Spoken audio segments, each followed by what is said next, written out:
what I have done so far is I have checked out the wash wells, the vacuum system, and the needles. That would be pretty much it for a quality control problem. If you're having a quality control or a precision problem, that right there should, you should have seen your problem at this point. I'm making the assumption that you have changed the syringe tip, which would be the number one thing for quality control or precision problems. I am going to escape out of this program, and now I am going to the endurance.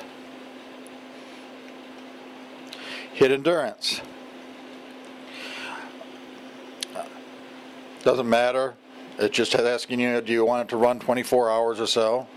Do I want the counter reset? That just sets it to zero, a counter that's on the program that tells you how long the endurance has ran for. If you hit yes, it's going to zero it. Hit no, it gives you the last count. We're going to hit yes. I don't really care. What it does in this particular at this particular time is zeros the instrument. Let's go back to the instrument. When the green bar is going across the bottom, this is where everything zeros and goes to the home position. If something should fail in there, exactly, arm doesn't go to on the home position, arm 2 doesn't go, it's going to stop right there and then. And for troubleshooting purposes, if it does do that, go to the last thing it did. And this is one of the reasons we're running this program, is so you can see the sequence. Right now, arm number 2 is picking up cuvettes. It's cuvette, the cuvette loader just went over to pick up another cuvette. Needle 1 just got done purging. Needle 2 is purging now, and it's going to go up. By the way, notice, you might want to notice the needle 2 doesn't go all the way up to this home position. That's normal. Do not worry about that. I'm not sure you can see that. Needle number 3 goes up. Okay, so everything is just washed, and my blue bar is almost there. It's done. Now we're starting the endurance. What it's doing, it's just now picking up a sample, needle number 1, and now it's going to go to dispose of that sample. Then it's going to go into the wash well and do the cleaning. Now number 2 is going to do it. That's picking up reagent. Notice how the arm goes completely down. The needle goes in. It should not hit the sides of it. It probably never does. I've never seen it anyway. Then it's going to wash. Drawers open. Arm number 2 picks up a cuvette. Arm 1 is now picking up again a sample. Deposit that sample into the cuvette. Washes. Arm number 2 is going to pick up a reagent.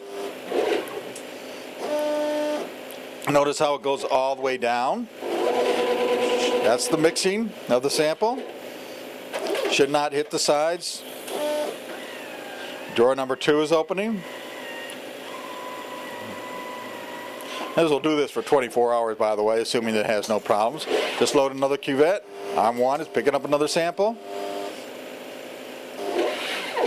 Deposits that sample. Washes. Now picking up a second reagent.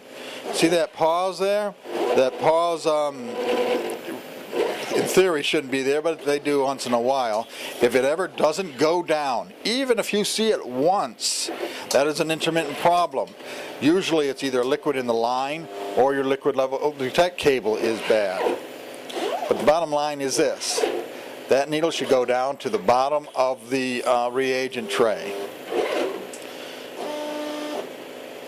Another thing that will cause that is a motor.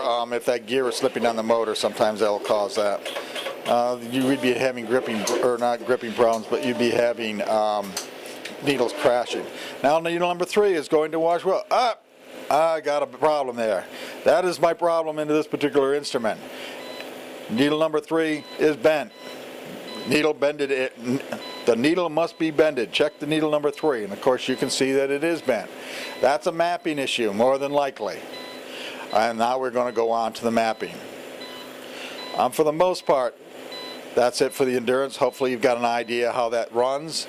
It'll continue. If this had passed, it would have continued on its cycle by loading cuvettes into the incubation spots and then move it into the measure, and then eventually the measure would be taken and put to waste. That's it for this session.